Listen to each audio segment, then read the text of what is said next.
जय हिंद students, welcome to study for civil services. कैसे हैं आप सभी लोग? उम्मीद करता हूं सभी बहुत ही बढ़िया होंगे। सो गाइज, आज है 20 अप्रैल 2025 और आज के करंट अफेयर्स को हम लोग कवर करने वाले हैं। आप में से जो भी स्टूडेंट यूपीपीसीएस, यूपीएससी, बीपीएससी या किसी भी स्टेट पीएससी की तैयारी कर रहे हैं तो लेक्चर को एंड तक जरूर देखिएगा, क्योंकि यहाँ पर वो सभी न्यूज हम लोग कवर अप करते हैं जो आपके एग्जामिनेशन के लिए इंपॉर्टेंट होती हैं। और गाइज, ये है हमारे ज्ञान सर, और ज्ञान सर का स्पेशल पेड बैच आपके लिए अवेलेबल है। अगर आप UPPCS, BPSC, UKPSC, RO, ARO, BEO, UP triple SC exam या फिर किसी भी हरियाणा, राजस्थान या छत्तीसगढ़ पीएससी की तैयारी कर रहे हैं तो फटाक से दिए गए नंबर पर कांटेक्ट करिए और बताइए कि आप रेगुलर बेसिस पर करंट अफेयर्स की जो है वो तैयारी करते हैं यहाँ से। और तो आपको एक्स्ट्रा डिस्काउंट भी मिलेगा और यहाँ पर बिल्कुल प्रॉपर तैयारी जो है वो कराई जाती है, बिल्कुल जीरो से लेकर सिलेक्शन तक की। तो तुरंत जो है वो पेड कोर्सेज को आप हमारे ज्वाइन कर सकते हैं। और ये है आज के हमारे काफी सारे टॉपिक्स, जिनको एक एक करके काफी डिटेल में हम लोग जो है वो कवर करेंगे। अपने साथ पेन और पेपर लेकर बैठिए। टॉपिक्स को जो मैं आपको समझाऊंगा उसको आपको ध्यान से समझना है, और जो भी चीज मैं आपको लिखवाऊंगा वो आपको नोट डाउन करना है।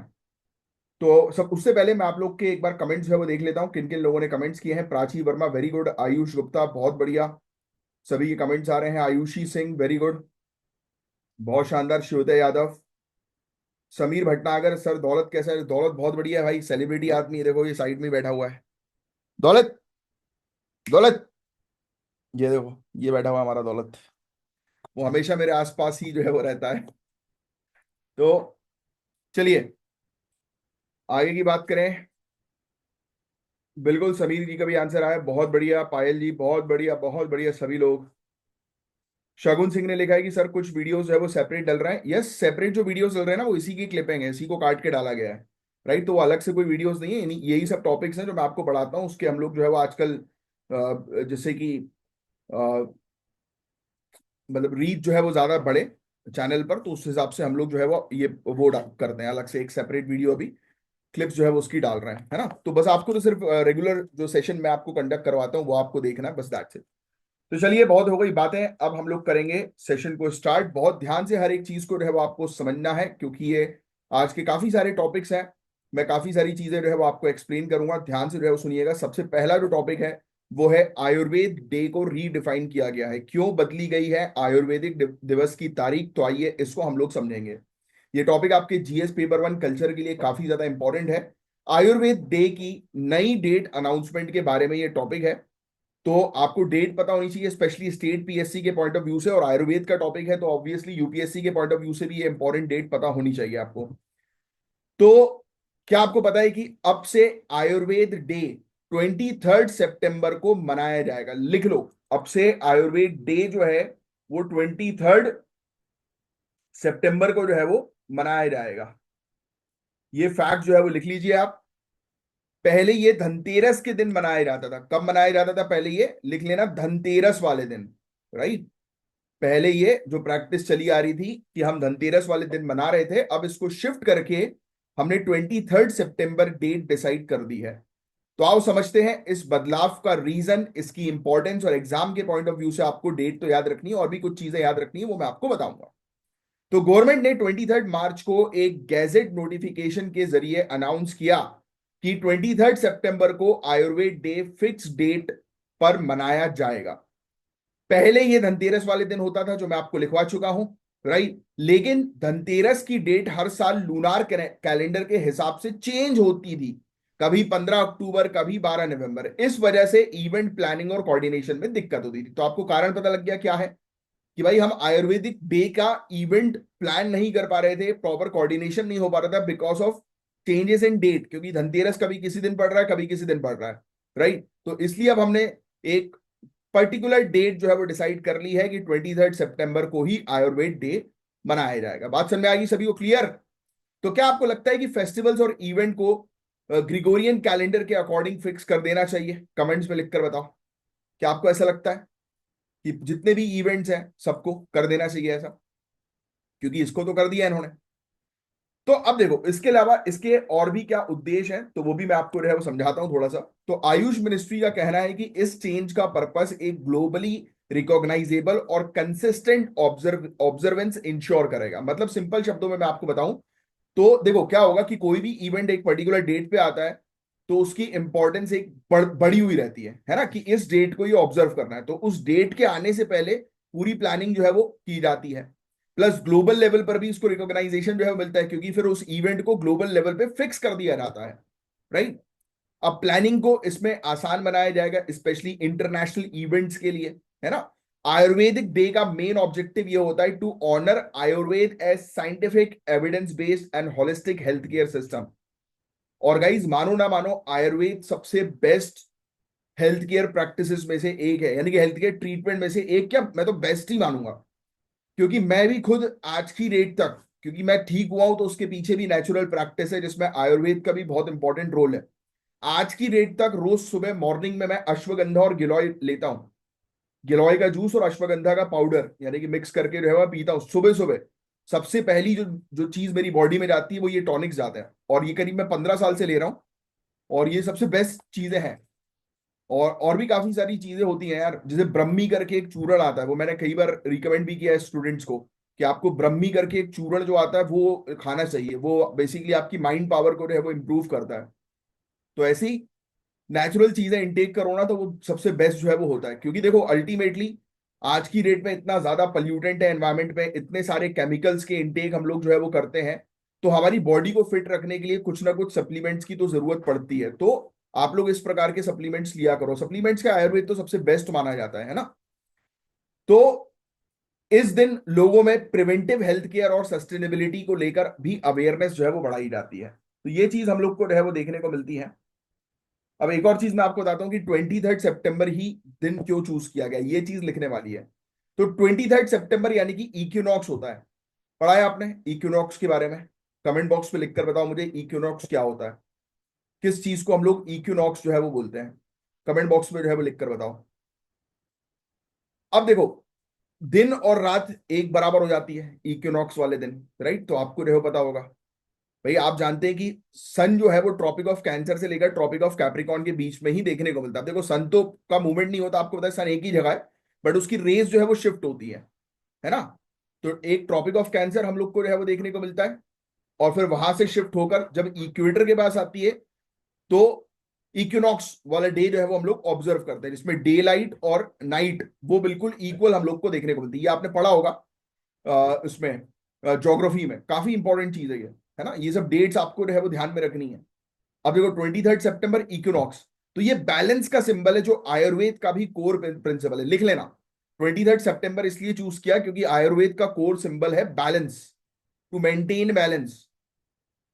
Balance between body mind spirit and nature, ये चार चीज लिखेंगे, बीच में लिखो बैलेंस, सर्कल बनाओ और चार एरोज बना दो। Body mind spirit nature, very important. ये देखो लिखा हुआ ना, बॉडी माइंड स्पिरिट नेचर, शरीर मन आत्मा और प्रकृति, इसके बीच में संतुलन पर आयुर्वेद की प्राथमिकता का पता चलता है, राइट। तो मतलब इक्विनॉक्स होता है 23 सितंबर को, और आयुर्वेद भी इसी प्रिंसिपल का जिक्र जो है वो करता है। चलिए आगे की जो है वो और चर्चा करेंगे थोड़ी सी हम लोग। मेंस में क्वेश्चन जो है वो आ सकता है कि आयुर्वेदिक डे को जो रीडिफाइन किया उसका सिग्निफिकेंस, उसका महत्व जो है वो क्या है, तो मैंने आपको ऑलरेडी बता ही दिया है, समझा ही दिया है, तो आप लिख सकते हैं आराम से। ठीक है, आप पॉइंट्स जो है वो लिख सकते हैं कि भाई फिक्स डेट रहेगी तो कंसिस्टेंसी रहेगी, है ना। इक्विनॉक्स की इंपॉर्टेंस है, और ये एक सिंबल है बेसिकली बैलेंस क्रिएट करने का, जिसमें आप बैलेंस करके वो चार चीजें डाल सकते हो। आयुर्वेद एक सस्टेनेबल प्रिवेंटिव सिस्टम है, इंटरनेशनल रिकॉग्नाइजेशन मिलेगा, इवेंट प्लानिंग आप कर सकते हो। तो ये सब चीजें ऐसे इस टाइप के क्वेश्चंस पे आप डाल सकते हो। तो ध्यान में रखना, आयुर्वेद डे 23 सितंबर को मनाया जाएगा। अब से पहले ये धनतेरस वाले दिन होता था, और कैलेंडर की इनकंसिस्टेंसी के कारण जो है वो इसको शिफ्ट किया गया, और अब ये सिंबलाइज प्रोवाइड कराएगा बैलेंस का, और आयुर्वेद को ग्लोबल लेवल पर जो है वो प्रमोट करने पर फोकस जो है वो किया जा रहा है। तो बस होपफुली ये टॉपिक आपको समझ में आया होगा। अब आयुर्वेद के बारे में ये लिखने की आपको जरूरत नहीं है, पढ़ाया ही जाता है आपको जनरल स्टडीज के अंदर क्लासेस में हमारी। तो साइंस ऑफ लाइफ इसको कहते हैं, जिसको नहीं पता लिख लेना, जीवन का विज्ञान। आयुर्वेद का मतलब है जीवन का विज्ञान, वेद में इसके बारे में मेंशन्ड है। आयुर्वेद नाम से ही समझ में आ रहा होगा आपको, है ना। अथर्व वेद के अंदर है, क्या मुझे बता सकते हो चार वेद जो होते हैं वो कौन से बिल्कुल सही ऑर्डर में उनके नाम, जल्दी। अथर्व वेद में आयुर्वेद के बारे में मेंशन्ड है।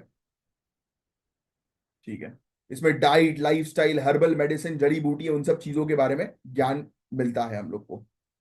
इसमें यही बोला गया है कि भाई बीमारी को जो है वो सिक पर्सन की बीमारी को ठीक करना और उसको हेल्दी रखना, physical, mental, environmental elements human life के सब इसके अंदर शामिल होते हैं। तो ये चीजें हैं, क्योंकि संतुलन एक मेंटेन जो है वो करना। ठीक है, 8 ब्रांचेस आयुर्वेद की हैं, इसका डायग्राम जो है बना लो, वही सेम ऐसे ही करके, या तो ऐसे क्रॉस क्रॉस करके जो है बना दो, एक ऐसे ऐसे क्रॉस कर दो और हर एक एरो पे 1 लिखो। काया चिकित्सा, इंटरनल मेडिसिन, बाल चिकित्सा, पेड्रियाट्रिक्स यानी कि बाल चिकित्सा बच्चों की होती है, वो बच्चों का इलाज करना। गृह चिकित्सा, साइकाइट्री, है ना, मनोरोग जिनको होता है दिमागी तौर पर, मानसिक तौर पर। फिर एक हम लोग को देखने को मिलती है ऊर्ध्वंग चिकित्सा, हेड और नेक का, ईएनटी। अच्छा, ईएनटी ट्रीटमेंट होता है, डॉक्टर जो होते हैं वो इसके अंदर। शैल्य सर्जरी होती है। धम शत्र, टॉक्सिकोलॉजी, विष विज्ञान, टॉक्सिक होता है टॉक्सिन, जहर। फिर वृश्य, फर्टिलिटी और रिप्रोडक्टिव हेल्थ के लिए, प्रजनन क्षमता और प्रजनन स्वास्थ्य स्वास्थ्य के लिए। फिर जरा एक हम लोग को देखने को मिलती है, ये पेट संबंधी होती है, ये एंटी एजिंग भी होती है, बुढ़ापे के लिए भी। ठीक है, तो ये पूरा लिख लेना है ना, 8 ब्रांचेस, जो चीज बोल रहा हूँ लिखने की सिर्फ उतनी लिखना। फिर ये क्यों क्यों इसको मनाया जा रहा है वो मैं आपको ऑलरेडी बता ही चुका हूँ, ये फिर से इन्होंने रिपीट कर दिया। फिर वही मिनिस्ट्री ऑफ आयुष है वो इनकरेज कर रही है कि भाई इंटरनेशनल लेवल पर भी हम चीजों को प्रमोट करें, एक पर्टिकुलर फिक्स डेट होगी तो प्रमोशन ईजी होगा, है ना। आज की डेट में यही चैलेंजेस हैं कि आयुर्वेद नहीं, आज की डेट में मुझे नहीं लगता कि ज्यादा चैलेंज है, क्योंकि अब लोग जो है वो इवन फॉरेनर्स तक जो है वो आयुर्वेदिक ट्रीटमेंट जो है के ऊपर ज्यादा फोकस जो है वो करें, क्योंकि देखो सभी को नेचुरोपैथी ही चाहिए आज की डेट में। लोगों को पता लग चुका है कि एलोपैथिक मेडिसिन जो है वो खा खा कर अपने शरीर को जो है वो सड़ाया ही जा रहा है। मैं तो खुद इसका सबसे बड़ा एग्जाम्पल हूँ कि एलोपैथी मेडिसिन खा कर तो मैंने अपने पूरे ऑर्गन्स को जो है वो खराब कर लिया था, but yes, I am alive in front of you. और ये सब चीजें होती है सही नेचुरल थेरेपीज के थ्रू, नेचुरल मेडिसिन के थ्रू, एंड सबसे इंपॉर्टेंट इज योर ब्रेन। इसको बेस्ट रखना है बस आपको, दैट्स इट गाइस। तो ये था पूरा ओवरऑल टॉपिक, होपफुली मैंने जो चीज आपको पढ़ाई अच्छे से समझ में आई होगी। लाइक का बटन जरूर हिट करना। आओ अब नेक्स्ट टॉपिक की तरफ हम लोग जो है वो चर्चा करेंगे, very very important topic, IMP VVIP topic है ये। तो हम बात करेंगे बहुत इंपॉर्टेंट टॉपिक के बारे में, यूपीएससी के नए चेयरमैन की अपॉइंटमेंट और इससे जुड़ी कुछ इंपॉर्टेंट कॉन्स्टिट्यूशनल प्रोविजंस को डिस्कस करेंगे। अब आपको कॉन्स्टिट्यूशनल प्रोविजंस लिखने की जरूरत नहीं है, क्योंकि आप ऑलरेडी ये जो संवैधानिक प्रावधान है वो ऑलरेडी आप अपने पॉलिटी की क्लासेस में लिख लोगे या पढ़ लोगे। तो सिर्फ अभी यहाँ पर सुनो, जो चीज लिखने वाली होगी करंट अफेयर्स के पॉइंट ऑफ व्यू से वो मैं आपको बताऊंगा। 1985 बैच के रिटायर्ड आईएएस ऑफिसर जो केरल काडर से थे और जो फॉर्मर डिफेंस सेक्रेटरी भी रह चुके हैं, उनको यूपीएससी का नया चेयरमैन अपॉइंट किया है। ये अपॉइंटमेंट हुआ है आर्टिकल 316 क्लॉज 1 के तहत। तो यूपीएससी के चेयरमैन का अपॉइंटमेंट के बारे में किसमें लिखा है, अनुच्छेद 316 में, ये लिख लो चाहो तो। एक बार शॉर्ट में डिटेल में पूरा अनुच्छेद 316 लिखने की जरूरत नहीं। अच्छा, क्या मुझे कमेंट बॉक्स में लिखकर बता सकते हो यूपीएससी के चेयरमैन का टेन्योर कितने सालों तक का होता है और कितने मैक्सिमम पीरियड तक का रहता है, यानी कि उनकी एज लिमिट कितनी होती है, कमेंट बॉक्स में लिखकर बताओ। तो ये 6 साल या 65 साल की एज, ठीक है। तो ये फैक्ट आपको थोड़ा सा ध्यान में रखना है, 6 years और टिल 65 years ऑफ एज, है ना, ये याद रहना चाहिए आपको। तो 1985 बैच के एक आईएएस ऑफिसर, केरल काडर के, farmer defence secretary, top most position, तो ये अपॉइंट किए गए हैं एक नए चेयरमैन के तौर पर यूपीएससी के। क्या आप मुझे इनका नाम जो है वो कमेंट बॉक्स पर लिखकर बता सकते हैं, ये आपके लिए एक टास्क है, कमेंट बॉक्स में इनका नाम लिखकर बताओ। Department of personal and training ने इशू किया अपॉइंटमेंट ऑर्डर। तो कौन अपॉइंटमेंट ऑर्डर इशू करता है, तो ये फैक्ट भी आ गया आपके पास, ये डिपार्टमेंट, ठीक है। और फिर अब एक नया कमीशन बनाया जाएगा। न्यूली अपॉइंटमेंट चेयरमैन जो है वो अगस्त 2019 से लेकर अक्टूबर 2022 तक एज ए डिफेंस सेक्रेटरी के तौर पर इन्होंने सर्व किया था, राइट। और अपॉइंटमेंट जो है वो ये हुआ कि प्रीवियस चेयरमैन का अपॉइंटमेंट 29 अप्रैल को जो है वो कंप्लीट हो गया। उसके बाद फिर हमें जो है वो देखने को मिला कि अब नए चेयरमैन हम लोग को देखने को मिल रहा है। बस दैट्स इट, इतनी चीज बस आपको ध्यान में रखनी है। अब चीजें सुनो आप, पिछले चेयरमैन ने अचानक से रेजिग्नेशन दे दिया था, पता होगा, बहुत बड़ी न्यूज जो है वो आई थी। जिसके बाद नए चेयरमैन का सिलेक्शन हुआ, और ये हुआ एक ऐसे वक्त में जब यूपीएससी के कुछ कंट्रोवर्शियल केसेस सामने आए। कुछ याद आ रहा है कैसे कंट्रोवर्शियल केसेस? एक मैं आपको हिंट देता हूं, देखते हैं कौन इस हिंट को पकड़ेगा। रेड कलर की ऑडी, रेड कलर की ऑडी, ये मैंने आपको एक हिंट दिया है। और भी काफी सारी चीजें आ रही थी यार, पता ही है आपको, एक प्रोबेशनरी आईएएस ऑफिसर को एग्जाम में फेक आइडेंटिटी के बेस पर सिलेक्ट होने के केस में कैंसिल किया गया था। है ना, बहुत वो चीज जो है वो चली थी, कंट्रोवर्सी चली थी। यूपीएससी जैसी कॉन्स्टिट्यूशनल बॉडी के लीडरशिप चेंज का एग्जाम प्रोसेस पर क्या इंपैक्ट हो सकता है, क्या आप बता सकते हो मुझे? ये अभी चेंज हुए हैं, नए चेयरमैन आए हैं, तो एग्जाम में जो है उसका क्या इंपैक्ट हो सकता है? जब यूपीएससी एग्जाम आप शायद अगर आप में से काफी सारे लोग यूपीएससी दे रहे होंगे और ऑब्वियसली बातें दे ही रहे होंगे, तो पता है हो सकता है कि आपको ये नए चेयरमैन जो है वो अगले आने वाले 1 डेढ़ साल में जो है, मतलब जैसे नेक्स्ट आप जो एग्जाम दोगे शायद 2026 दोगे आप, या 2025 में भी कुछ दोगे, तो शायद हो सकता है कि आपको आपके जो बोर्ड होगा, जो इंटरव्यू आपका लेगा, उसमें आपको आपके चेयरमैन भी मिल मिल जाए। कई केसेस में ऐसा होता है। और जब चेयरमैन जिस मतलब आपका जो वो रहता है ना, इंटरव्यू पैनल, उसमें जिस पैनल पे चेयरमैन रहते हैं ना जिस बोर्ड में, तो भाई वो सबसे खतरनाक बोर्ड जो है वो माना जाता है, हर बार का रिकॉर्ड रहा है वो, क्योंकि उसमें ऐसा रोस्ट होता है ना कैंडिडेट्स का जिसकी कोई हद नहीं। बट कोई बात नहीं, आप ट्रेंड हो जाओगे जब तक। तो आर्टिकल 315 के तहत यूपीएससी एक कॉन्स्टिट्यूशनल बॉडी है, ये आपको पता होना चाहिए, वेरी वेरी इंपॉर्टेंट, लिखने की जरूरत नहीं। यूपीएससी में कौन कौन चीजें चीजें आती हैं, यूपीएससी यानी कि किन किन चीजों पर फोकस करती है? All India services, central services group A and B, CDS, NDA, engineering services, ये सब एग्जाम्स कंडक्ट करवाने का काम यूपीएससी का होता है। इसमें चेयरमैन होते हैं और दूसरे मेंबर्स भी होते हैं, यूजुअली 9 से 11 मेंबर्स इसमें हम लोग को देखने को मिलते हैं, जिसमें से आधे से ज्यादा मेंबर्स का मिनिमम 10 साल का एक्सपीरियंस होना चाहिए गवर्नमेंट सर्विस के अंदर, तभी वो एज ए यूपीएससी के मेंबर बन पाएंगे। इनके अपॉइंटमेंट और रिमूवल की जो है बात करें, देखो ये सब चीजें मैं आपको जो है ऑलरेडी बता ही चुका हूँ। हाँ, सिर्फ सिर्फ सुनो, ये इसको आपको लिखने की जरूरत नहीं, क्योंकि पॉलिटी वाले जो हमारे कोर्सेज हैं उसमें आप ऑलरेडी इसको कवर कर लोगे। तो अपॉइंटमेंट की बात करें तो 316 क्लॉज 1 के तहत honourable president of India appoint करते हैं ना। कौन कौन अपॉइंट करते हैं? Honourable president of India. अच्छा, अपॉइंटमेंट ऑर्डर ऑर्डर कौन सा डिपार्टमेंट देता है, जारी करता है? कमेंट बॉक्स में लिख कर बताओ, अपॉइंटमेंट ऑर्डर कौन सा डिपार्टमेंट जारी करता है? अभी मैंने आपको बताया इसका आंसर। फिर आर्टिकल 317 के तहत ऑनरेबल प्रेसिडेंट सुप्रीम कोर्ट की एडवाइस से रिमूव कर सकते हैं इन केस ऑफ मिसबिहेवियर। अच्छा, इसमें मिसबिहेवियर की डेफिनेशन क्या है? मिसबिहेवियर का मतलब क्या बदतमीजी होता है?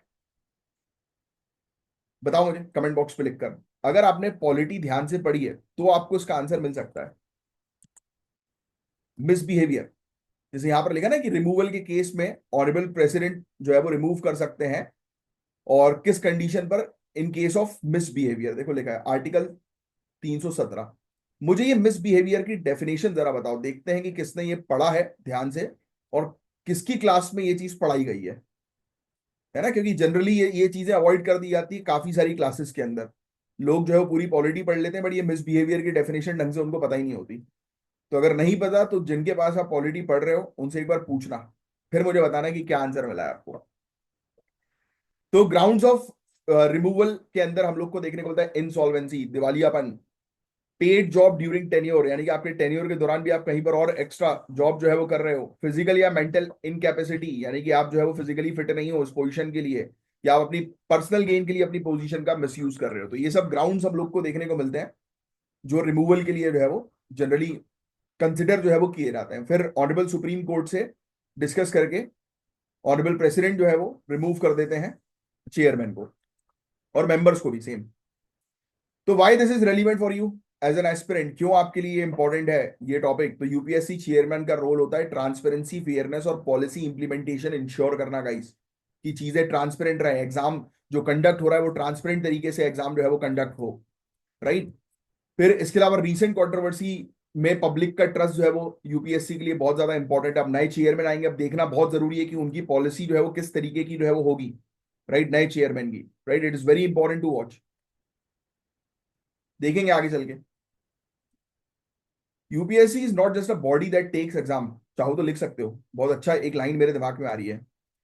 UPSC is not just a body that takes exam, it reflects Indian democracy merit system, it reflects Indian democracy merit system, क्योंकि मेरिट बेस्ड रिक्रूटमेंट सिस्टम है ये, योग्यता आधारित भर्ती प्रणाली है ये। तो ये सिर्फ हमारी कंट्री के अंदर एक ऐसी बॉडी नहीं है कि जो सिर्फ एग्जाम ले रही है, ये हमारी बॉडी एक कंट्री के अंदर एक ऐसी बॉडी देखने को मिल रही है, जो एक ऐसी संस्था देखने को मिल रही है जो लोकतंत्र में सुनिश्चित करती है कि जो भी रिक्रूटमेंट हो रहा है, जो भी भर्ती हो रही है, वो मेरिट बेस्ड हो, वो योग्यता आधारित हो, बहुत बड़ी चीज है, क्योंकि ये टॉप मोस्ट ऑफिसर्स को जो है वो रिक्रूट करती है, और ये बॉडी के अंदर अगर मेरिट सिस्टम ना हो और किसी की सलाह पे किसी को रिक्रूट जो है वो कर लिया जाए, तो सोचो डेमोक्रेसी का क्या हाल होगा। टॉप मोस्ट पोजीशन पर अगर ऐसे लोग बैठ जाएं जो करप्टेड है,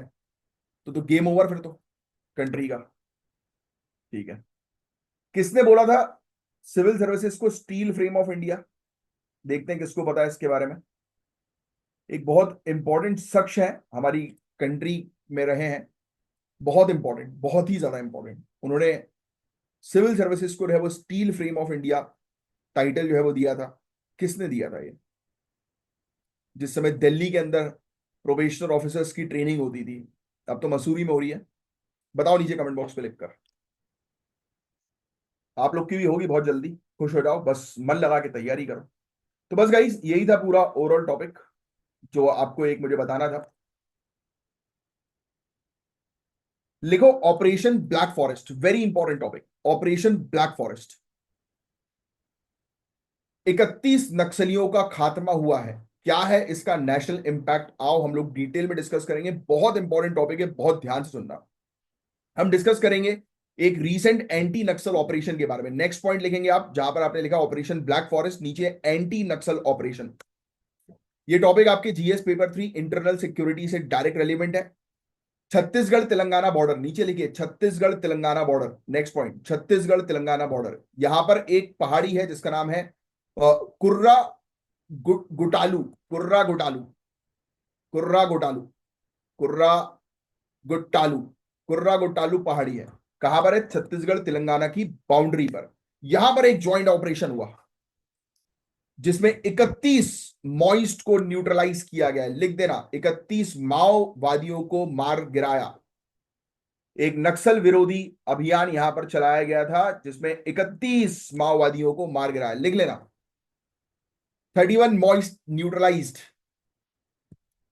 ऑपरेशन 21 दिन तक चला, ये लिखने की जरूरत नहीं। और इंटरेस्टिंग बात यह है कि सिक्योरिटी फोर्सेस का एक भी कैजुअलिटी नहीं हुआ, यानी कि हमारी एक भी सिक्योरिटी फोर्सेस की तरफ से कोई भी ऐसी कैजुअलिटी जो है वो नहीं हुई। कोई भी जो है वो किसी को, मतलब हाँ, चोट जरूर लगी है, इंजर्ड जरूर हुए हैं, बट किसी की डेथ नहीं हुई।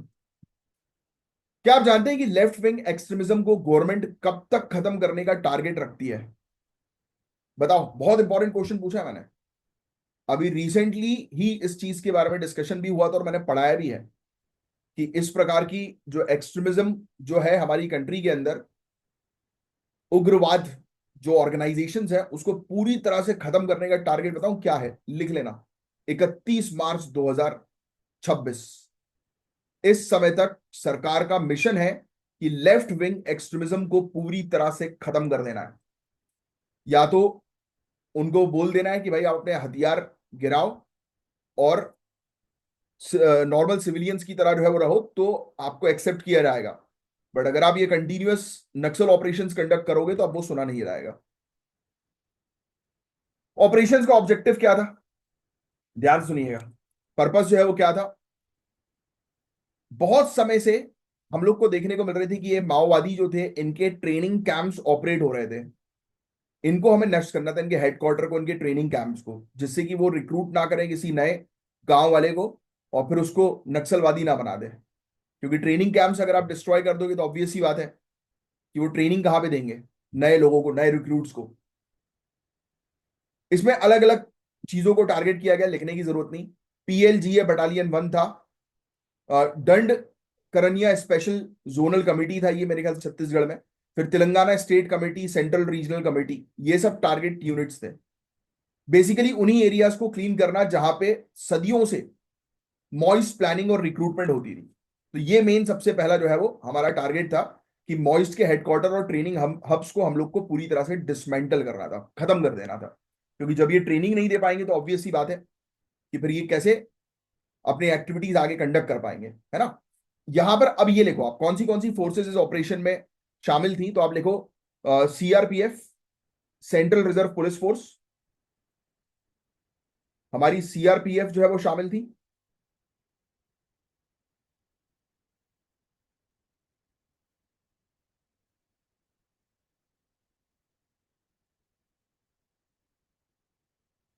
Cobra unit, cobra unit, next लिखो कोबरा यूनिट। एक बहुत ही इलीट जंगल वॉरफेयर कमांडोज होते हैं ये, कभी पढ़ना इनके बारे में, कोबरास के बारे में। Commando battalion for resolute action, पूरा फुल फॉर्म लिखेंगे आप। बहुत ही जानी मानी यार, elite jungle warfare unit, well trained officials, guerrilla tactics का इस्तेमाल करते हैं। फिर special task force, high risk counter insurgency mission के लिए, STF, STF. Chhattisgarh police, Chhattisgarh police police और DRG, district reserve guard, district reserve guard. इसमें लोकल ट्राइबल युवा जो थे उनको ट्रेन किया जाता था गोरिल्ला ऑपरेशंस के लिए। तो ये सब चीजें हमने शामिल करी। इसमें लोकल इंटेलिजेंस शामिल था, ये लिखो, ये लिखो। ये पूरा लिखने के बाद नीचे लिखो local intelligence plus advance training. हमने लोकल इंटेलिजेंस का उपयोग किया, एडवांस ट्रेनिंग दी ऑफिशियल्स को, उसका रिजल्ट एरो करके डालो, result high success, zero casualty. Success हमें मिली, 31 माओवादियों को, उग्रवादियों को जो है उड़ा दिया, और हमारी तरफ से एक भी कैजुअलिटी नहीं हुई। तो ये होता है प्रॉपर ट्रेनिंग के थ्रू। जब आप अधिकारी बनेंगे और आप अपने अंडर मौजूद जो ऑफिशियल्स है उनको ट्रेन करेंगे, तो उनकी ट्रेनिंग इस प्रकार से करेंगे कि उनको कोई खतरा जो है वो ना आए, और वो जिस मिशन में जाए वो मिशन में सक्सेसफुल होकर लौटे। कुछ ज्योग्राफिकल चीज मैं आपको बताता हूं जो आपसे प्रीलिम्स में पूछी जा सकती है। ये जो क्षेत्र है, ये जो कुर्रा गुट्टा गुटला हिल्स है, ये सॉरी गुटालू, कुर्रा गुटालू हिल्स, इससे रिलेटेड क्वेश्चन आएगा गाइस। ये पूछा डायरेक्टली आ सकता है कि ये जो कुर्रा गुटालू हिल्स जो है वो कहां पर है। तो आपको ध्यान में रखना है छत्तीसगढ़ और तेलंगाना की बॉर्डर पर। यहाँ पर बहुत घना जंगल है गाइस, काफी सारी। तो आपको यहाँ पर बहुत यानी कि 5,000 फीट की आपको पहाड़ियां देखने को मिल सकती हैं, और काफी सारी गुफाएं भी हैं यहाँ पर, है ना। ब्लैक हिल्स के नाम से भी इसको जाना जाता है, कार्रेगोटा, ब्लैक हिल्स, ब्लैक हिल्स के नाम से भी इसको जाना जाता है, ये भी लिख लेना, ब्लैक हिल्स। यहाँ पर कोया, गोंड और चेंचू नाम की ट्राइबल ग्रुप्स रहते हैं, ये लिख लेना आप। कोया, गोंड, चेंचू। और ये आपस में लड़ते रहते हैं यार, इनके बीच काफी समय से कॉन्फ्लिक्ट चल रहा है, ये आपस में एक दूसरे को तीर वीर मारते रहते हैं। तो ठीक है गाइस, अब आगे की बात करता हूं मैं आपसे। इसमें हमें इमीडिएट विक्ट्री मिली, ये फायदा हुआ, ये आउटकम निकला, ये रिजल्ट निकला। 31 मॉइस्ट मारे गए, 31 उग्रवादी माओवादी मारे गए। ट्रेनिंग कैंप्स इनके हमने डिस्ट्रॉय कर दिए, है ना। और फिर यहाँ पर हमने वापस इस क्षेत्र को अपनी टेरिटरी में जो है वो शामिल जो है वो कर लिया, झंडा हमने अपना लहरा दिया। ये एरिया एक समय पर रेड टेरर का सिंबल था, अब ये नेशनल प्राइड का लैंडमार्क बन गया, है ना। जीरो सिक्योरिटी फोर्स की कैजुअलिटी हुई, तो ये सब हमारे लिए एक अचीवमेंट था एक प्रकार से। फिर मैंने आपको ऑलरेडी बता ही दिया है कि हमारा ऑब्जेक्टिव है कि 2026 मार्च 31 मार्च 2026 तक हमें पूरी तरह से नक्सलिज्म को इंडिया की धरती से जो है वो खत्म कर देना। ये अमित शाह जी का स्टेटमेंट था, आपको याद हो तो। ठीक है, इसके अलावा और भी काफी सारे हमारे मिशंस जो है वो, जो या फिर ऑपरेशन जो सक्सेसफुल हुए, ये भी लिख सकते हो आप, ये ऑपरेशंस के नाम किन किन क्षेत्रों में। और अभी भी पूरा ये इसके आसपास के एरियाज में ये पूरे ऑपरेशंस इन एरियाज पे चल रहे हैं, तो आप ये चीज मेंशन कर सकते हो। ये भी एक्टिव नक्सल जोन्स हैं जहां पर सक्सेसफुल ऑपरेशन जो है वो कंडक्ट किए जा रहे हैं। बस दैट्स इट। तो ये था गाइस पूरा ओवरऑल टॉपिक। होपफुली आपको पूरी चीज अच्छे से समझ में जो है वो आई होगी। ध्यान से मैंने जो चीज आपको लिखवाई है वो आपने नोट डाउन भी जो है वो करी होगी। अब जो टॉपिक आ रहा है ये बहुत ही इंपॉर्टेंट टॉपिक है और ये सुनने वाला टॉपिक है। भारत में सड़क सुरक्षा की चुनौतियां और उसका समाधान क्या है, आइए इसको हम लोग डिस्कस करेंगे। सेफर रोड्स फॉर ऑल, क्यों भारत की सड़कें सबसे ज्यादा खतरनाक है, ये चीज हम समझेंगे। हम डिस्कस करने वाले हैं एक बहुत ही इंपॉर्टेंट मुद्दे को, रोड सेफ्टी का मुद्दा। क्या आपको पता है कि हर हर 3 मिनट में, in every 3 minute 1 person dies because of road accident. पता है ये बात आपको? एक व्यक्ति की मौत होती है because of road accident her 3 minute में।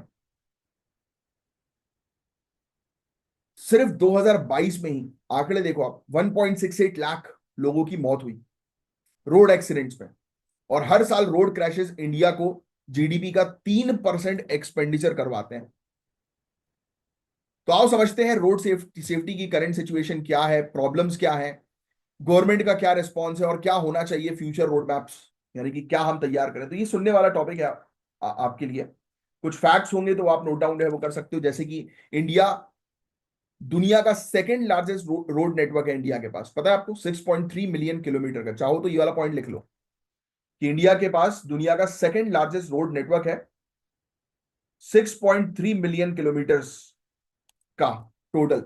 2022 में रोड एक्सीडेंट्स ने 1.68 लाख लोगों की जान ली, मतलब हर 1 लाख पॉपुलेशन में से 12 लोग, 12.2 एग्जैक्टली मैं आपको बताऊं तो इन लोगों की डेथ हुई है। कंपेयर करें तो यूके के अंदर ये आंकड़ा 2.6 है, यानी कि हमारे यहाँ जो हर 1 लाख लोगों में 12 लोग जैसे मर रहे हैं, तो यूके के अंदर 2 लोग 3 लोग जो है वो उनकी डेथ हो रही है रोड एक्सीडेंट के कारण। जापान में भी 2-3 लोगों की डेथ हो रही है। तो ये कंपैरिजन देखो आप।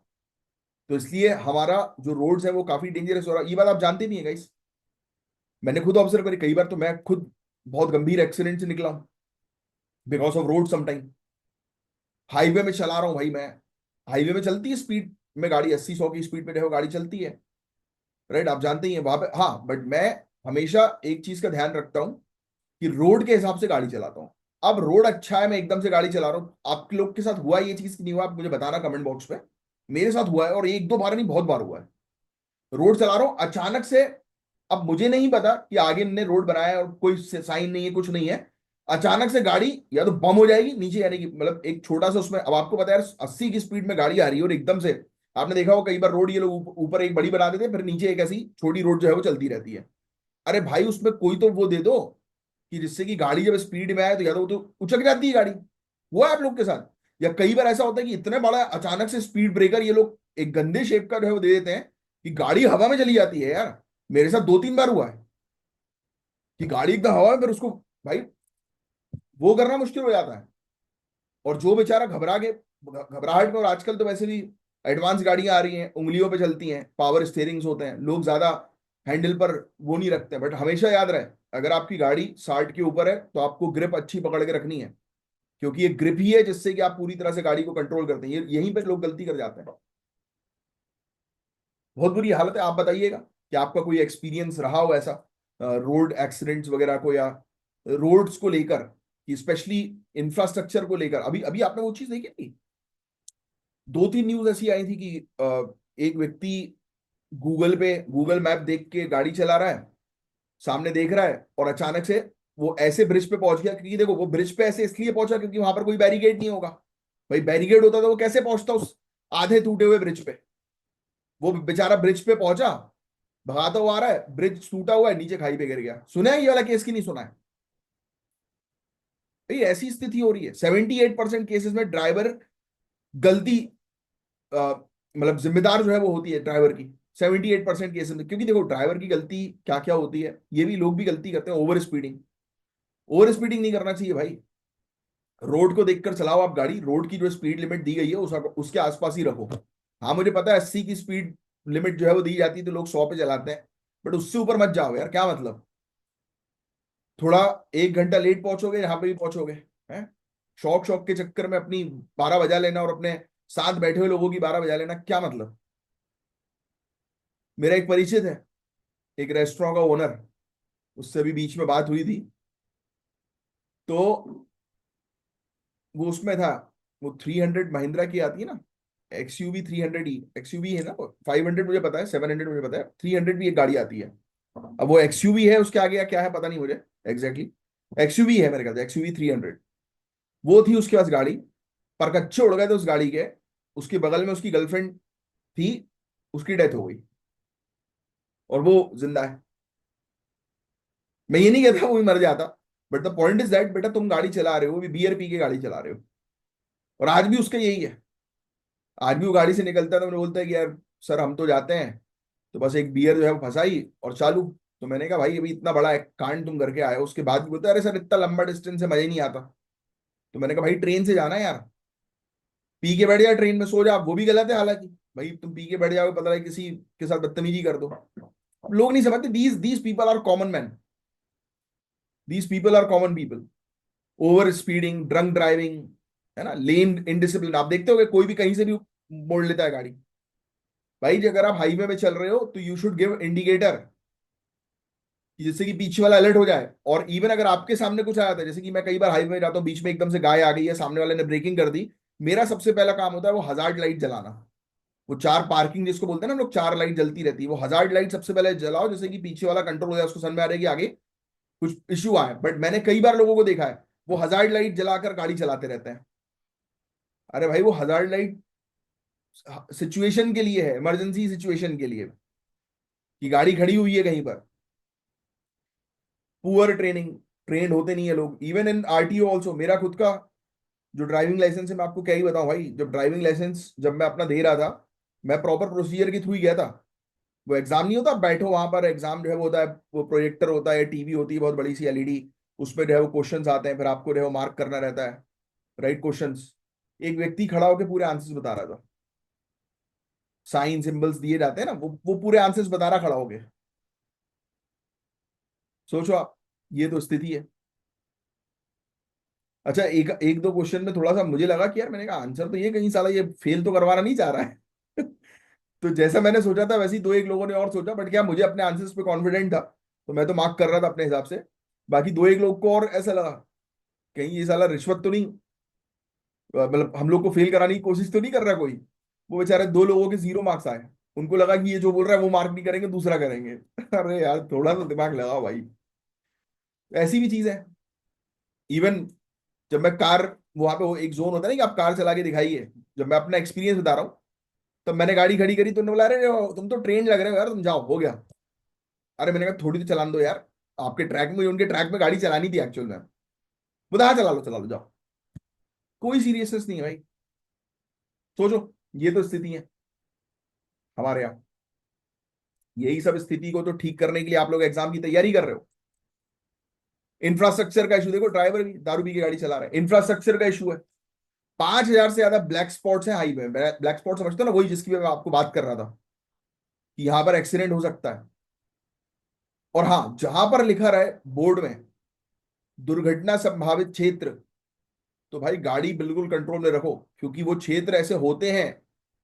अगर लिखा है कि नो ओवरटेकिंग, तो ओवरटेकिंग मत करो, but people don't follow the rules, और फिर भुगतान भुगतते हैं। हमारे यहाँ पे पेडिस्टेरियन पाथ नहीं है कई बार। आपने देखा होगा लोग जो है वो बाइक चला रहे हैं फुटपाथ के ऊपर, साइड से निकल रहे हैं बाइक चला के, पकड़ के पीटना चाहिए ऐसे लोगों को, डंडे ही डंडे। मोटर व्हीकल अमेंडमेंट एक्ट 2019 के बावजूद उसका प्रॉपर इंप्लीमेंटेशन नहीं हो रहा, रूल्स यूनिफॉर्मली फॉलो नहीं होते हैं, है ना। इमरजेंसी में भी प्रॉपर रिस्पॉन्स नहीं है, गांव क्षेत्र में ट्रॉमा सेंटर्स नहीं ही नहीं होते, एम्बुलेंस आने में देरी कर जाती है, जब तक खून बह जाता है आदमी मर जाता है। सेंट्रल स्टेट एजेंसीज में रिस्पॉन्सिबिलिटी डिवाइडेड है, अकाउंटेबिलिटी क्लियर नहीं है कि भाई कौन जिम्मेदारी लेगा इस चीज की। गवर्नमेंट ने रोड सेफ्टी के लिए 4 ई फ्रेमवर्क तैयार किए, 4 ई फ्रेमवर्क। नेक्स्ट पॉइंट आप ये लिख लो बस, गवर्नमेंट का रोड सेफ्टी के लिए 4 ई फ्रेमवर्क, और 4 ई में बस एरो बना के लिखो। ई मतलब एजुकेशन, ई मतलब इंजीनियरिंग, ई मतलब इन्फोर्समेंट यानी कि लागू करना किसी चीज को, और ई मतलब इमरजेंसी केयर। तो ये है 4 ई। ठीक है, बस ये 4 ई बस लिख लो, बाकी चीजें आपको समझने की जरूरत नहीं, आप जानती हो। एजुकेशन के अंदर नेशनल रोड सेफ्टी मंथ, है ना, एजुकेट करो लोगों को, अवेयरनेस क्रिएट करो। ड्राइवर ट्रेनिंग सेंटर हर एक डिस्ट्रिक्ट में होना चाहिए, है ना। इंजीनियरिंग के अंदर रोड सेफ्टी ऑडिट मैंडेटरी करो, कि भाई प्रॉपर तरीके से रोड तैयार हुआ है कि नहीं हुआ, कहीं इसमें कोई ठेकेदार ने किसी प्रकार का वो तो नहीं कर दिया। होता है ना कि ठेकेदार लोग भी पैसा तो पूरा ले लेते हैं, टेंडर जो है वो अपने नाम पे करा देते हैं, बट फिर उसको करने के दौरान काम जो है वो ढंग से करते नहीं है, प्रॉपर मसाला जो है वो डाला नहीं होता रोड में, है ना। दिक्कतें होती हैं, इसलिए तो आप अधिकारी बन के जाकर इंस्पेक्शन करोगे, खोदो रोड को, बताओ प्रॉपर मसाला है कि नहीं, है ना। तो ये सब आपके काम होने वाले हैं आने वाले समय में, इसलिए पढ़ रहे हो ये सब टॉपिक आप। ई ई डार सिस्टम, रोड एक्सीडेंट रिपोर्टिंग के लिए, ये लिख लेना भैया। ई डार सिस्टम, EDAR, रोड एक्सीडेंट की रिपोर्टिंग के लिए। ब्लैक स्पॉट कहीं पर दिख रहा है तो लोग तुरंत जो है वो उसको रिपोर्ट करें। सेफर व्हीकल नॉर्म्स, यानी गाड़ियों में एयर बैग्स, लोग सीट बेल्ट नहीं लगाते यार, मैं तो ताजुब रहता हूँ। मतलब मैं कभी भी गाड़ियों के अंदर बैठता हूँ तो मेरा सबसे पहला ही काम होता है कि वो सीट बेल्ट जो है वो लगाना। इवन मैं किसी और के साथ गाड़ी में बैठता हूँ साइड में, तो आजकल तो गाड़ी हालांकि एडवांस हो गई है, आप गाड़ी में जैसे ही बैठते हो अगर सीट बेल्ट नहीं लगाते तो टू टू टू टू करने लगती है। यस, बट इसमें भी 1.5 शाणे लोग हैं, ये वो सीट बेल्ट का वो जो होता है ना क्लिप, वो साले अलग से खरीद लेते हैं और उसको लगा देते हैं। सोचते हैं हम तो भैया बड़ा काम कर रहे हैं। पुलिस वाले को देख रहे हैं तो फटाफट सीट बेल्ट लगा रहे हैं या फटाफट हेलमेट जो है वो पहन रहे हैं। अबे बेवकूफो, तुम्हें पुलिस वाला जो है वो चालान जो है वो इसलिए कर रहा है कि तुम्हारी जान बच जाए, कि तुम थोड़ा सीखो। बट तुम जैसी वो बैरिकेड क्रॉस किया पुलिस वालों का, मस्त निकाल दिया, पीछे वाले को पकड़ा दिया, लो पकड़ यार, गर्मी लगती है हमें। अबे सर खुल जाएगा। तुम ठीक चल रहे हो माना, फिर पूछो तो लोग बोलते हैं कि हम तो सही चला रहे हैं गाड़ी। बेटा तुम सही चला रहे हो, पीछे वाला अगर पी के चला रहा होगा ना, तो फिर ऊपर वाला जिम्मेदारी लेगा, तुम्हारे घर वालों की। अगर तुम्हें ऐसा लगता है तो तुम गलत हो। जब तक जीवित हो तब तक सब कुछ है भाई, मरने के बाद यू नेवर नो कि आपके घर वालों के साथ क्या हो रहा है, किसके साथ क्या हो रहा है। तो जब तक जिंदा हो तब तक रिस्पॉन्सिबल रहो और अपनी रिस्पॉन्सिबिलिटी को प्रॉपर तरीके से निभाओ। ज्यादा ज्ञान दे दिया ना मैंने। स्ट्रिक्ट फाइन्स लेकर आओ। मैंने देखा है लोगों को ड्रिंक एंड ड्राइव के केस में छोड़ देते हैं। मैंने एक बार आपसे बीच में एक क्वेश्चन भी पूछा था, उसका भी काफी सारे लोगों ने गलत भी आंसर दिया। आज फिर पूछता हूँ सेम क्वेश्चन, कि एक बच्चा है, बच्चा मतलब 20-25 साल का लड़का, वो 2 बियर पिया हुआ था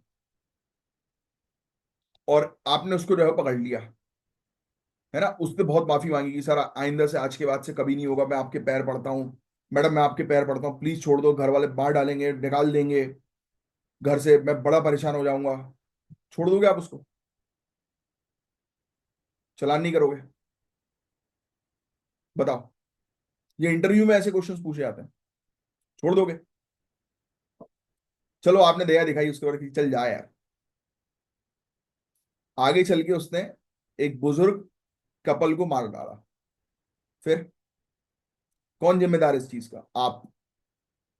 आपने उसको छोड़ दिया। अच्छा दूसरा भी एक और ऑप्शन देता हूँ चलो मैं आपको। आप छोड़ नहीं रहे, आपने बोला कि एक काम कर, जा अपने घर से किसी को बुला ले या दोस्त को बुला ले जो नशे में नहीं है, उससे गाड़ी चलवा ले और निकल यहाँ से। ठीक है। आपने बोला एक काम करो, चलो ठीक है बेटा कोई बात नहीं, अगली बार से पी के मत आना। भैया तुम्हें गाड़ी चलानी आती है, लाओ दिखाओ लाइसेंस अपना। उसके दोस्त से पूछा आपने, आपने उसका लाइसेंस देख लिया और उसके दोस्त को बोला चलो बेटा ठीक है तुम गाड़ी चलाओ और जाओ, और आइंदा से मत करना ये सब, ठीक है। आपने वार्निंग देके छोड़ा, अच्छी बात है, किसी को वार्निंग देके छोड़ना है। 1 किलोमीटर गाड़ी आगे गई, जो पियक्कड़ था जो बैठा हुआ था, उसने कनपट्टी पे दी अपने दोस्त की कि चल बे गाड़ी मेरी, उतर तू, बड़ा अधिकारी की बात मान रहा है, उधर, गाड़ी में चलाऊंगा। उसने अपने दोस्त को जिद करके गाड़ी अपने हाथ ले ली और फिर किसी को ठोक दिया। गलती किसकी इसमें? इसलिए बोलते हैं अपने रूल्स रेगुलेशंस को प्रॉपरली फॉलो करना जरूरी है, अधिकारी के तौर पर भी और सिटीजन्स के तौर पर भी। अगर आप एक अधिकारी बनना चाह रहे हो तो अगर नियम है तो उसका अगर कोई उल्लंघन कर रहा है तो उसकी कार्रवाई ही होगी। ये सोशल मीडिया के चक्कर में मत पड़ना कि चलो बेटा जाओ कोई बात नहीं, जाओ कोई बात नहीं, तो आपको आपको लोग अच्छा समझेंगे, सोचेंगे अरे एथिकली आप अच्छे हो, अच्छे अधिकारी का वो दे रहे हो। इंटरव्यू में खोल दिए जाओगे बेटा। जब इंटरव्यू होगा ना आपका और पैनल आपसे पूछेगा और आप बोलोगे, तो आप ये सोचोगे कि अरे वो खुश हो जाएंगे कि हमने वार्निंग देके बच्चे को जो है वो छोड़ दिया, क्योंकि वार्निंग देना भी सही है ना। प्रशासन एक अच्छी इमेज अपनी वो लाएगा बेटा। मैंने आपको बताया ना इसके कॉन्सिक्वेंसेस क्या होते हैं। सोचो कॉन्सिक्वेंसेस के बारे में, you will going to get the results. अब बोलो, अब आप मेरी बातों से शायद एग्री कर रहे होगे कि हाँ यार, सामने वाले को दंड देना जरूरी है। दंड जब बनाए गए हैं तो देना जरूरी है यार। तुरंत गाड़ी सीज करवाई है कि नहीं ये चलाएगा नहीं, तुरंत 10,000 का फाइन, और कल जो है वो कोर्ट से गाड़ी छूटेगी। पर नहीं होता ये। 1,000-2,000 रुपए लेकर अधिकारी लोग बिक जाते हैं।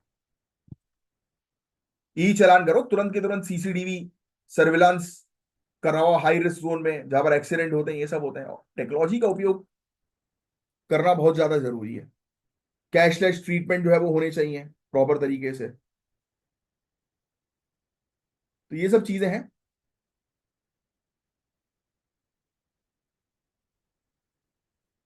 एक सेकंड रुकना गाइस।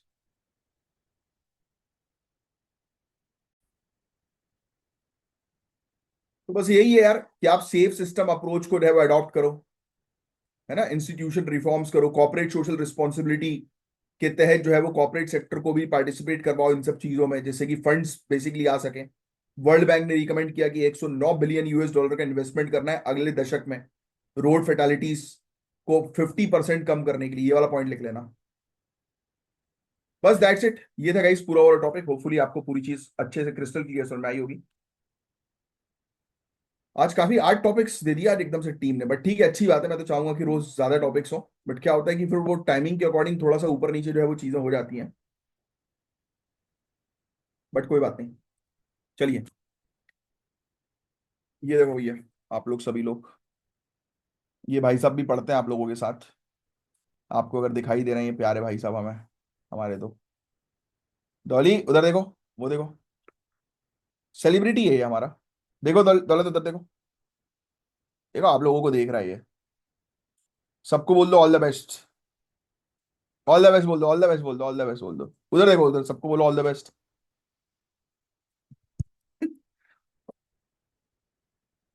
चलो, अब नेक्स्ट टॉपिक की तरफ आएंगे हम लोग। एग्री ट्रेड प्रोटेक्शनिज्म, ये टॉपिक आप पढ़ चुके हो। कैसे पढ़ चुके हो, कुछ याद रहा आपको? इंडिया और यूके के बीच में अभी बीच में कुछ एग्रीमेंट्स हुए थे। कोई मेरे कमेंट बॉक्स पे लिख कर बता सकता है कि कौन से एग्रीमेंट्स हुए हैं इंडिया और यूके के बीच में? कुछ याद रहा? मैंने आपको बताया था कि जो महंगी गाड़ियां हैं, जैसे Porsche, Audi, BMW, range rover, है ना, तो ये सब जो इंपोर्टेड गाड़ियां होती हैं, ये काफी सस्ती हो जाएंगी। 50 लाख में आप रेंज रोवर के मजे ले पाओगे, जो आज की डेट में फॉर्च्यूनर के ले रहे हो, है ना। तो ये भी चीज आ गई है। अब ज्यादा प्यार नहीं, उनको थोड़ा सा प्यार कर दो। देखो हाथ मार रहा है ये, दिख रहा है ये आप लोगों को? ये अब बैठ गया है, हाथ मार रहा था अभी मुझे, बोल रहा था मेरी थोड़ी और तारीफ की जाए, कान को जा रहा है अभी। चलिए, अब सुनो मेरी बात ध्यान से। इंडिया की एग्री ट्रेड पॉलिसी, क्यों भारत दूध, पनीर और सेब का इंपोर्ट नहीं चाहता है? अब ये चीज भी समझना, क्योंकि ये प्रोटेक्शनिज्म वाली है। क्योंकि हम थोड़ा सा जो है वो अपनी पॉलिसी को टाइट भी कर रहे हैं। इंडिया और यूके ने रिसेंटली फ्री ट्रेड एग्रीमेंट किया, याद आ रहा है, हमने डिस्कस किया था। लेकिन इंडिया ने कुछ सेंसिटिव एग्री प्रोडक्ट जैसे कि डेयरी प्रोडक्ट्स, चीज और एप्पल्स, आपने उस टॉपिक में ध्यान दिया हो तो इसका इसका जिक्र हुआ था, इसको इंपोर्ट ड्यूटी कंसेशन से एक्सक्लूड कर दिया। यानी कि हमने बोला कि इन चीजों पर ये चीज अगर आप हमारे यहाँ पे भेजोगे तो हम इसको महंगा कर देंगे, यानी कि इस पर कस्टम ड्यूटी ज्यादा लगा देंगे, है ना। और यूके चाहता है कि इंडिया डेयरी मार्केट अपना खोले, लेकिन इंडिया ने 30% ड्यूटी मेंटेन रखी है, लिख लो। इंडिया और यूके के बीच में जो फ्री ट्रेड एग्रीमेंट हुआ उसमें यूके चाह रहा है कि हम अपने डेयरी मार्केट को ओपन करें, बट हमने 30% ड्यूटी जो है वो मेंटेन करके रखी है मिल्क और मिल्क प्रोडक्ट्स में। ये चीज लिख लेना आप, 30% ड्यूटी एग्जैक्टली आपको पता होनी चाहिए। ठीक है। तो इंडिया का हमेशा से फोकस रहा है गाइस स्मॉल और मार्जिनल किसानों को बचाने पर। आप सोचिए, डेयरी, एप्पल जैसे सेक्टर्स डायरेक्टली अफेक्ट करते हैं गांव क्षेत्रों की में रहने वाले लोगों की आजीविका को, इसलिए फ्री ट्रेड एग्रीमेंट से इनको बाहर रखा गया है। एक प्रोटेक्टिव इकोनॉमिक मेजर है ये, यानी कि इसमें हम बचा रहे हैं हमारे किसानों को। सिमिलर ऐसे ही ईएफटीए हुआ था एक स्विट्जरलैंड नॉर्वे के बीच में, और यूएसए का फ्री ट्रेड एग्रीमेंट में भी ये चीज सेम हुई थी। मतलब कुल मिलाकर अब आपको इस आर्टिकल के अंदर ये चीज समझनी थी कि हम जितने भी कंट्रीज के साथ फ्री ट्रेड एग्रीमेंट करते हैं, हम अपने किसानों को ध्यान में रखते हुए करते हैं। क्योंकि अभी बीच में किसानों ने प्रोटेस्ट किया था इस चीज को लेकर, इसलिए ये आर्टिकल ने क्लैरिटी दी कि नहीं भाई, हम कभी भी हमारे जो छोटे किसान हैं उनको कभी भी नुकसान नहीं होने देंगे। ये चीज ये आर्टिकल क्लियरली रिफ्लेक्ट कर रहा है, और यही अंडरस्टैंडिंग बस आपको करनी थी। बस दैट्स इट, ये सब आंकड़े वगैरह आपको ध्यान में रखने की जरूरत नहीं है। एपीईडीए लिख लो आप, agricultural and processed food product export development authority. इसके बारे में आज आप पढ़ेंगे। ये हालांकि पहले भी मैं आपको टास्क दे चुका हूं, इसको पहले भी हमने पढ़ाया हुआ है। ठीक है। O ODOP, GI tags. ODOP, ODOP का फुल फॉर्म कौन बताएगा? उत्तर प्रदेश से शुरू हुआ था ये। ओडीओपी का फुल फॉर्म आपको एक बताता हूं। डी मतलब डिस्ट्रिक्ट, डी मतलब डिस्ट्रिक्ट। तो ये प्रोग्राम के बारे में भी आज आप पढ़ेंगे, ये आपका एक वो है, टास्क है। 2023-24 में 52 बिलियन यूएस डॉलर से 48 बिलियन यूएस डॉलर जो है वो एक्सपोर्ट की वैल्यू गिरी है। मतलब ये हमारे लिए थोड़ा सा वो है इशू, क्योंकि हमें अपने प्रोडक्शन को बढ़ाना है। बासमती राइस सबसे स्ट्रॉन्ग आइटम है 21% कॉन्ट्रीब्यूशन के साथ। अच्छा, बासमती राइस जो है उसका जो इंटेलेक्चुअल प्रॉपर्टी राइट है, जैसे जीआई टैग, क्या वो पाकिस्तान के पास भी है? और किन किन राइस को हम लोग बासमती राइस बोलते हैं, इसके बारे में भी कमेंट बॉक्स पे लिखकर बताना, देखते हैं किसको पता है। ये मैं क्वेश्चंस इसलिए पूछता हूं जिससे कि आपकी नॉलेज में चेक करूं कि जनरल स्टडीज आप कितने अच्छे से पढ़ रहे हो।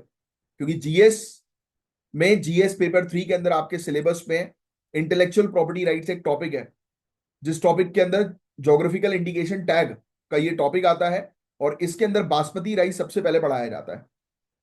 अब देखते हैं कि आपने कितने ध्यान से पढ़ा है कि किन राइस को बासमती राइस कहा जाता है, ये भी देखते हैं कि आपको पता भी है कि नहीं। तो एग्री ट्रेड के अंदर सबसे बड़ी प्रॉब्लम यही है भाई कि फार्मर्स प्रोटेक्टेड है। प्रॉब्लम मतलब दूसरी कंट्री के लिए, हमारी कंट्री के लिए तो फायदा है, बट ग्लोबल इंटीग्रेशन और मार्केट एक्सेस लिमिट हो जाता है इससे, क्योंकि हम अपने मार्केट को ओपन नहीं करेंगे तो सामने वाला भी फिर अपने कुछ पर्टिकुलर चीजों को ओपन नहीं करेगा जिसकी हमें जरूरत है। मैंगो, पीनट, ऐसे प्रोडक्ट्स रिजेक्ट कर दिए जाते हैं पेस्टिसाइड रेसिड्यूज के कारण, क्योंकि हम बाहर मैंगो पीनट्स को भेजते हैं ना, तो वो यूरोपियन कंट्रीज मना कर देती हैं, बोलती हैं कि नहीं भाई, इसके अंदर तो केमिकल डला है तुम्हारे अंदर, हम नहीं लेंगे, क्योंकि वो बहुत स्ट्रिक्ट है इन सब चीजों के मैटर में। फिर sanitary, phyto sanitary standards follow नहीं होते हैं, ये भी बोलते हैं ये लोग कि आप सही तरीके से साफ सफाई नहीं रख रहे हो। उनको हर एक चीज बिल्कुल सर्टिफाइड चाहिए, इसलिए वो हमारी चीजें रिजेक्ट कर देते हैं, और उनको बाहर भी मिल जाता है कि चलो ठीक है, रिजेक्ट नहीं करेंगे, आप अपना ये व्हीट राइस या फिर ये क्या बोलते हैं इसको, डेयरी प्रोडक्ट्स ओपन करो इस मार्केट को, तो हम करेंगे। तो वो हमारे लिए फिर एक डिफिकल्टी बन जाती है एक रिलेशन मेंटेन करने में, बट फिर भी ऑब्वियस ही बात है कि हमारे लिए प्रायोरिटी हमारे किसान है, तो इसलिए हमें अभी फर्क नहीं पड़ता जब तक कि वो उनके ग्रोथ और डेवलपमेंट ना हो रहा है। तो उनके ग्रोथ और डेवलपमेंट के लिए हम लोग काम कर रहे हैं, जैसे ही ग्रोथ और उनकी डेवलपमेंट होगी, प्रोडक्शन हाई होगा, तो ऑटोमेटिकली हम अपने मार्केट को ओपन करेंगे, डेफिनेटली करेंगे, but for the time being हम लोग नहीं करने वाले हैं। ठीक है, कई बार ट्रेड यूनियन बन जाता है, वो भी प्रॉब्लम्स क्रिएट करता है, कभी ये कोऑर्डिनेशन प्रॉपर तरीके से नहीं होता है ना, काफी सारी चीजें। काफी सारे एक्सपोर्ट रॉ फॉर्म में होते हैं, प्रोसेसिंग और ब्रांडिंग कम होने से रेवेन्यू लो रहता है, क्योंकि आप रॉ फॉर्म में चीजें दे रहे हो, अगर आप उसकी ब्रांडिंग करके उसकी प्रोसेसिंग करके अगर आप भेजोगे तो ऑब्वियस ही बात है कि आपको अच्छी वैल्यू जो है वो मिलेगी। इसलिए तो आज की डेट में हम लोग मेगा फूड पार्क वगैरह के जरिए फूड प्रोसेसिंग के ऊपर ज्यादा फोकस कर रहे हैं, है ना। तो ये एक इंटीग्रेटेड टॉपिक है समझने वाला बेसिकली। कई कई जगहों पर आज भी बिजली की प्रॉब्लम है, पानी की दिक्कत है, फर्टिलाइजर सब्सिडीज से क्रॉपिंग पैटर्न जो है वो खराब होता जा रहा है ना। तो ये सब चीजें हम लोग को देखने को मिल रही, तो बस यही चीज करें, हम एग्रो प्रोसेसिंग पर काम करें, जो मैं अभी आपको बताया, एग्रीकल्चरल प्रोड्यूस मार्केट कमिटीज, है ना। तो ये सब जो है एग्रो प्रोसेसिंग पर को स्टैब्लिश करें हम लोग इस तरीके से। एक नेशनल एग्री ट्रेड काउंसिल बनाएं जिसमें centre, state, APE, DA, FSS, AI और मेजर एक्सपोर्टर्स शामिल हों, जैसे बेहतर पॉलिसी जो है बनाई जा सके इंडिया के एग्रीकल्चरल मार्केट को और बढ़ाने के ऊपर। प्रॉपर मॉनिटरिंग करें, टेक्नोलॉजी का उपयोग करें, बस यही सब बातें हैं इसके अंदर, और कुछ नहीं है इस टॉपिक में। ठीक है, अब नेक्स्ट जो टॉपिक आप लोगों के सामने आ गया, प्रेसिडेंट के एसेंट का टॉपिक है। आप जानते ही हैं प्रेसिडेंट के एसेंट के बारे में कि ऑनरेबल, मुझे आप कमेंट बॉक्स पे लिख कर बताएं कि ऑनरेबल प्रेसिडेंट को एसेंट देना मैंडेटरी होता है क्या किसी भी बिल पर। अभी एक थाने से अधिकारी आए थे घर के बाहर, तो उनने बुलाया था, अभी उनकी सीसीडी भी थोड़ा सा नीचे है, तो उनकी पूरी फोटो दिख नहीं रही होगी शायद आपको, बट वो देखो पैर दिख रहे होंगे, ये अभी लेटेस्ट यानी कि अभी का है, ये जस्ट अभी का है सीसीटीवी का, मतलब ये है, चल ही रहा है, ये उधर खड़े हुए हैं ये। तो मिलने के लिए बुलाया था कि सर आइए, तो मैं फटाफट गया, 2 मिनट मिलके बोला कि मैंने कहा ये क्लास चल रही है, जाने दो अभी। तो ऑनरेबल प्रेसिडेंट ऑफ इंडिया ने लागू किया है आर्टिकल 143 क्लॉज 1 कॉन्स्टिट्यूशन का, और कहा है कि ऑनरेबल सुप्रीम कोर्ट की advisory opinion on whether time limits can be imposed on president and governor for deciding on state legislature bill और नॉट। कुछ याद आ रहा है, कुछ दिनों पहले हमने डिस्कस किया था, सिंपल शब्दों में समझाओ तो ऑनरेबल सुप्रीम कोर्ट ने बोला था, गवर्नर के मुद्दे को लेकर उन्होंने बात करी थी, और इवन इसी में ही ऑनरेबल प्रेसिडेंट की भी पावर्स पर फोकस किया गया था। याद आ रहा है, ये कहा था कि वीटो बिल, जो वीटो पावर्स, जो कई बार गवर्नर जो है वो अपने पास जो है वो बिल को जो है वो रख लेते हैं, तो उसको अनकॉन्स्टिट्यूशनल डिक्लेयर किया गया था। याद आ रहा है कुछ आप लोगों को, हमने कुछ दिनों पहले ही डिस्कस किया था इस टॉपिक को। तो उसी से मिलता जुलता ये टॉपिक है। ऑनरेबल सुप्रीम कोर्ट का एक जजमेंट के बाद बहुत काफी चर्चा हो रही थी कि क्या सुप्रीम कोर्ट प्रेसिडेंट या गवर्नर को बिल पर साइन करने के लिए टाइम लिमिट दे सकता है। ऐसी बात है। तो हमारे ऑनरेबल प्रेसिडेंट ने ये जो पहली लाइन जो मैंने आपको पढ़ाई उसको आप समझो ध्यान से। ऑनरेबल प्रेसिडेंट ने आर्टिकल 143 क्लॉज 1 के तहत ऑनरेबल सुप्रीम कोर्ट से एडवाइजरी ओपिनियन मांगा है। ऑनरेबल प्रेसिडेंट ने ओपिनियन मांगा कोर्ट से, एडवाइजरी ओपिनियन, जो कि हमारे संविधान में लिखा हुआ है कि क्या राष्ट्रपति और राज्यपाल के लिए बिल पास करने की टाइम लिमिट फिक्स की जा सकती है। अब कुछ नई चीज आने वाली है आने वाले समय में। ऑनरेबल प्रेसिडेंट खुद ये चीज जो है वो बोल रहे हैं, मतलब आप देखिए coordination.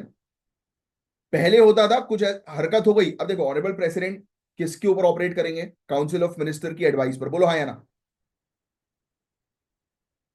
Honourable president council of minister headed by prime minister to aid and advise president, यही है ना कि काउंसिल ऑफ मिनिस्टर के हेड कौन है, प्राइम मिनिस्टर।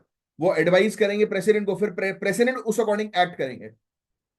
पहले ये होता था गवर्नमेंट और कोर्ट के बीच में लड़ाई झगड़े हो जाते थे, इमरजेंसी का पीरियड याद रखो। अब क्या हो रहा है, एक कोऑर्डिनेशन दिख रहा है। तो आपको इस टॉपिक को जो है वो कोऑर्डिनेशन के पॉइंट ऑफ व्यू से लेना है, समझने के लिए मेंस के पॉइंट ऑफ व्यू से। देखिए आप, कोऑर्डिनेशन सुप्रीम कोर्ट के बीच में और गवर्नमेंट के बीच में। सुप्रीम कोर्ट ने बोला नहीं ये अनकॉन्स्टिट्यूशनल है, अपने बिल को अपने पास रखना। अगर गवर्नमेंट होती चालाक तो फट से कॉन्फ्लिक्ट क्रिएट करती, बोलती कि नहीं जब है पॉकेट वीटो तो क्यों उसको, वो पॉकेट वीटो की पावर है तो क्यों उसको आप यानी कि डिस्क्रिशनरी पावर को जो है वो हटा रहे हो। जो चली आ रही है डिस्क्रिशनरी पावर वो चली आ दी जाए। बट यहाँ पे ऐसा नहीं था। यहाँ पे ये हुआ कि ऑनरेबल प्रेसिडेंट ने बोला कोर्ट से कि आप कोई टाइम लिमिट सेट कर सकते हैं कि ऐसा पॉसिबल है कि हमारे कॉन्स्टिट्यूशन के अकॉर्डिंग हम टाइम लिमिट सेट कर दें। तो कितना अच्छा है ये कोऑर्डिनेशन। और इससे सीख क्या मिल रही है कि कभी भी आपको जो है वो किसी के चीजों पर गुस्सा नहीं करना है, बल्कि उसको उस माइंडसेट से देखना है कि हाँ यार ठीक है कोई बात नहीं। तो अगर ये चीज गलत लग रही है तो उसको सही करने के लिए क्या करें आप बता दो। होता है ना, कभी आप कभी किसी चीज में फंस जाते हो, आपको लगता है कि यार सामने वाला तो आपको दोष ही दे रहा है यार, तो आप उससे चिढ़ो मत। उससे बोलो कि यार तुम मुझे दोष दे रहे हो तो क्यों, मतलब क्या रीजन है इसका। इसका सोल्यूशन कुछ निकल सकता है कि हम कोऑर्डिनेशन कर लें। ये अक्सर रिलेशनशिप में भी होता है, दो लोग की आपस में बन नहीं रही, दोनों एक दूसरे के ऊपर जो है वो ब्लेम गेम खेल रहे हैं। तो एक दिन बैठो और पूछ लो कि दिक्कत क्या है, चलो बताओ अपन क्या बीच का रास्ता निकाल सकते हैं, क्या सॉल्व कर सकते हैं। तो कॉन्फ्लिक्ट जितने भी होते हैं ना वो बातचीत करके सॉल्व होते हैं। अगर आप बातचीत नहीं करोगे तो ईगो बढ़ेगा, ईगो बढ़ेगा तो क्लैशेस और बढ़ेंगे और वो डोर जो है वो टूट जाएगी। तो ये सवाल इसलिए आया क्योंकि सुप्रीम कोर्ट ने अपने रीसेंट जजमेंट में कहा था कि गवर्नर को 3 महीने के अंदर डिसीजन लेना है। याद करो कुछ दिनों पहले डिस्कस किया था। और अगर बिल प्रेसिडेंट के पास भेजा गया तो प्रेसिडेंट को भी 3 महीने के अंदर फैसला लेना होगा। तो आर्टिकल 143 किस चीज से रिलेटेड है, नीचे कमेंट बॉक्स पे लिखकर बताओ। आर्टिकल 143 अभी बताया ना मैंने आपको।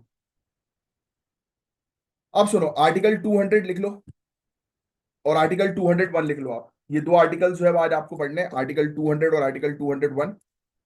पॉलिटी के आर्टिकल्स हैं, बहुत सिंपल से आर्टिकल है। गवर्नर, ये सिंपल ये चीज बोलता है गवर्नर एसेंट देता है। गवर्नर या तो एसेंट अपने पास रख लेंगे या ऑनरेबल प्रेसिडेंट के लिए बिल को होल्ड करके रख देंगे। आर्टिकल 201 ये कहता है कि अगर उन्होंने रिजर्व किया ऑनरेबल प्रेसिडेंट के लिए तो ऑनरेबल प्रेसिडेंट या तो एसेंट देंगे या तो बिल को अपने पास रखेंगे या तो बिल को रिटर्न कर देंगे। तो ये प्रोविजंस लाए गए हैं सेंटर स्टेट की पावर को बैलेंस रखने के लिए। ठीक है, चलिए। कोर्ट ने कहा कि डिले का अब्यूज जो है वो हो रहा है और ऑब्वियसली बात है, इस चीज को गवर्नमेंट ने भी समझा कि हाँ यार कोई चीज डिले होगी तो वो सही नहीं होगी। तो सेंटर स्टेट रिलेशनशिप के लिए अच्छा एक एग्जांपल सेट हो गया अभी, जो ये बातचीत हुई है ना कोर्ट के बीच में, तो ये अच्छा एग्जांपल जो है वो सेट किया है उन्होंने। बहुत बढ़िया। ये जजमेंट्स है कुछ एक दो जजमेंट मैं आपको बता रहा हूँ, वो आपको आज पढ़ना, ये आपका टास्क है। Berubari union case 1960, Berubari union case 1960, ये जो लिखा हुआ है यहाँ पर। पूरे नहीं पढ़ने, कुछ ही बस इंपॉर्टेंट पढ़ना है क्योंकि मैं आपको इंपॉर्टेंट चीजों के बारे में बताता हूँ। Kaveri dispute 1992, Kaveri border dispute 1992।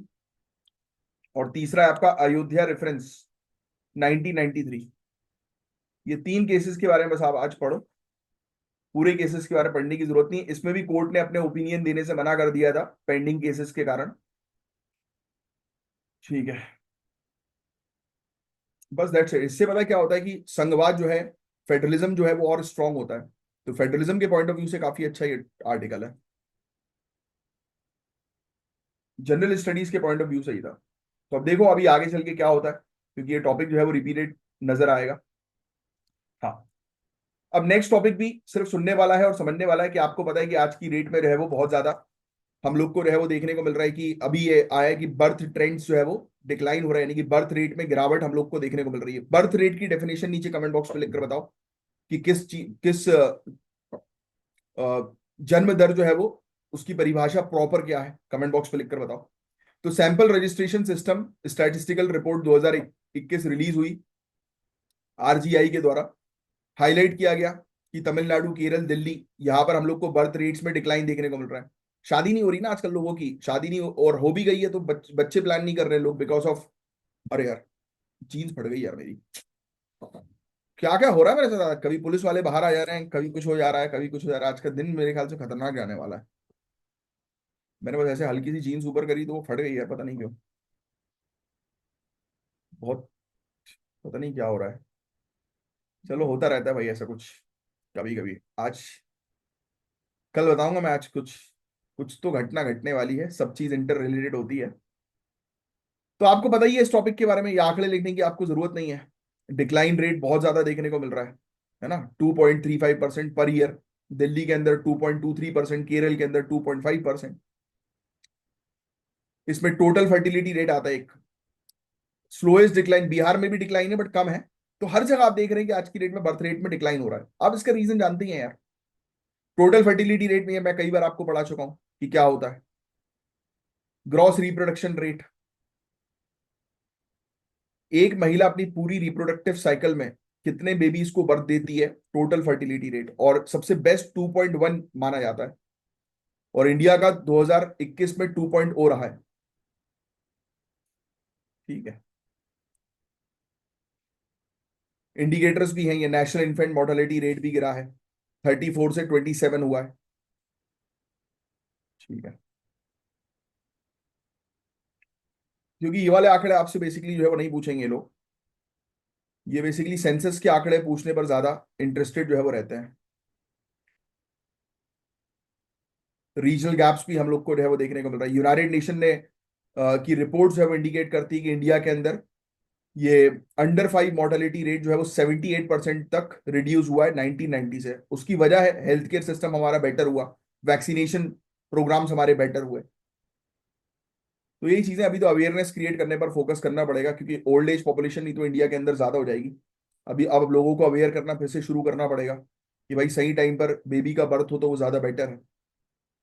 ठीक है, राइट टू डिजिटल एक्सेस, तो ये पहले भी मैं आपको पढ़ा चुका हूं, लिख लेना भैया जिसको नहीं पता। ऑनरेबल सुप्रीम कोर्ट ने डिक्लेयर कर दिया है कि आर्टिकल 21 जो है वो right to digital access, right to digital access जो है डिजिटल सेवाओं की उपलब्धता, ये आर्टिकल 21 के अंडर आएगी।